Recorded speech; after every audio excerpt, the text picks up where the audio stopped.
कांग्रेस में बीजेपी वाला सामान आ गया कि नहीं आ गया। उसके बाद बचा ही क्या है, वो कोई निर्दलीय साथी है, उनका न्यूनी बेरा दुष्यंत की ढाल कौन सा पालड़ा में जाए बैठेंगे। चाहे गरीब हो चाहे अमीर हो, सबको एक जैसी शिक्षा मिलनी चाहिए। चाहे गरीब हो चाहे अमीर हो, सबकी स्वास्थ्य सुविधाएं एक जैसी मिलनी चाहिए। ये आम आदमी पार्टी के नेता कर सकते, बाकी इनके बस की बात नहीं। स्ट्रेंथ हरियाणा के सभी दर्शकों को मंजीत छात्र की तरफ से राम राम।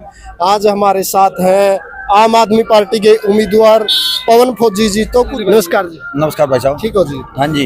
अच्छा जी, आज करसिंधु गांव में पहुंचे हो तो क्या कुछ माहौल लग रहा है जी अपना आपकी बार उचाना का जी? आपने भी देखा होगा करसिंधु गांव का क्या पूरे उचाना का माहौल यही है।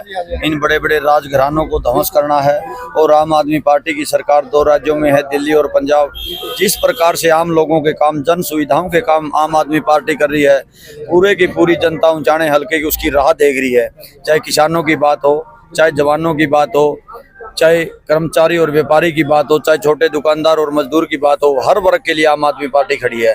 दूसरी तरफ बीजेपी सरकार आपने देखी होगी, इसके विरोध में एक भी वर्ग ऐसा नहीं है जिसके ऊपर आम आदमी यानी कि बीजेपी सरकार ने डंडा ना चलाया हो। आम आदमी पार्टी सुविधा दे रही है, बीजेपी सरकार डंडा चला रही है। ये लोगों को साफ फर्क दिखाई दे रहा है। और जो मूलभूत सुविधाएं हैं लोगों की, सबसे बड़ी बात होती है शिक्षा, उसके बाद बात होती है स्वास्थ्य की, फिर होती है बच्चों के रोजगार की, उसके बाद बिजली और पानी की। ये सारी की सारी जन सुविधाओं के काम आम आदमी पार्टी कर सकती है और दूसरे लोग नहीं कर सकते। बिल्कुल। तो कहीं ना कहीं आपने नहीं लगता जैसे दिल्ली में अरविंद केजरीवाल जी ने जैसे जो मेडिकल सुविधा कही या एजुकेशन जो सुविधा कही, हरियाणा में ऐसे बिल्कुल ऐसे ही होगा। और कोई किसानों का किसी ने साथ दिया था, तो उसका नाम अरविंद केजरीवाल जी, आपने पता होगा। और किसानों की आवाज उठाने में भी आम आदमी पार्टी के नेता अग्रिम पंक्ति में रहते हैं, आपको पता होगा। लेकिन साथियों, दूसरे लोग तो सिर्फ चुनावी जुमले देते हैं, काम नहीं करते धरातल पर, जात पात की बात करते हैं। आम आदमी पार्टी सभी 36 जातियों की और सभी धर्मों की जाति है, इसमें कोई जाति पाति की बात नहीं होती। ये तो गरीब, इनका फंडा क्या है, चाहे गरीब हो चाहे अमीर हो, सबको एक जैसी शिक्षा मिलनी चाहिए। चाहे गरीब हो चाहे अमीर हो, सबकी स्वास्थ्य सुविधाएं एक जैसी मिलनी चाहिए।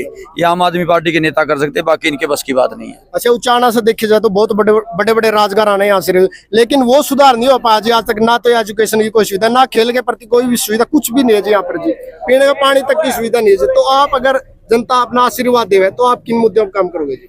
इन्हीं सारे के सारे मुद्दों पर जिस प्रकार से दिल्ली और पंजाब में काम कर रही है पार्टी, जो गारंटियां देती है, वो सबसे पहले यहाँ हरियाणा और उचाना में लागू करने का काम करेंगे। क्योंकि यहाँ कॉलेज नहीं है, स्टेडियम नहीं है, बस स्टैंड नहीं है, सड़कों की बुरी हालत है, सीवरेज व्यवस्था ठप है। सारी चीज़ों पर सबसे पहले आम आदमी पार्टी काम करेगी, क्योंकि लोगों की चाह है। लोगों ने 50 सालों से जो ठगने का काम किया है, ये भी मैं आपके चैनल के माध्यम से कहना चाहता हूँ। 5 साल के बाद आपके बीच में आकर वोट मांगने नहीं आएंगे, ये कहेंगे हमने काम कराया वोट दे दो, गिड़गिड़ाने नहीं आएंगे। काम कराया वोट दे दो, नहीं तो वोट नहीं देना चाहती हूँ। जिस प्रकार से दूसरे राज्यों में आम आदमी पार्टी का टक्कर किसके साथ बनते हैं? किसी के साथ टक्कर नहीं है। जनता ने एक तरफा समर्थन देना है।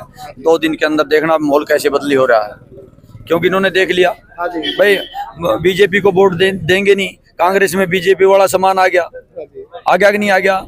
उसके बाद बचा ही क्या है, वो कोई निर्दलीय साथी है, उनका न्यूनी बेरा दुष्यंत की ढाल कौन सा पालड़ा में जाए बैठेंगे। इस करके लोगों ने एक आम आदमी पार्टी की राह देख रही और कोई रास्ता नहीं है यहाँ पर। बहुत बड़े बड़े कलाकार भी आज आपने सपोर्ट करने के लिए आए, केडी जी आए हैं, एनडी दहिया जी आए, तो इनके बारे में बिल्कुल, केडी भाई भी आया था और एनडी दहिया भी आया था और बिल्ला मोर भी आया था। ये साथी बिल्कुल निःशुल्क निस्वार्थ अपने फौजी भाई की मदद करने के लिए यहाँ पहुंचे हैं। उनको भी मैं धन्यवाद देना चाहता हूँ। और आज भगत सिंह का जन्मदिन भी है, और उसके बाद एक हमारा काबरचा गांव से एक साथी शहीद हुआ, उसको भी मैं श्रद्धांजलि देना चाहता हूं साथी। ठीक है जी, बहुत बहुत धन्यवाद।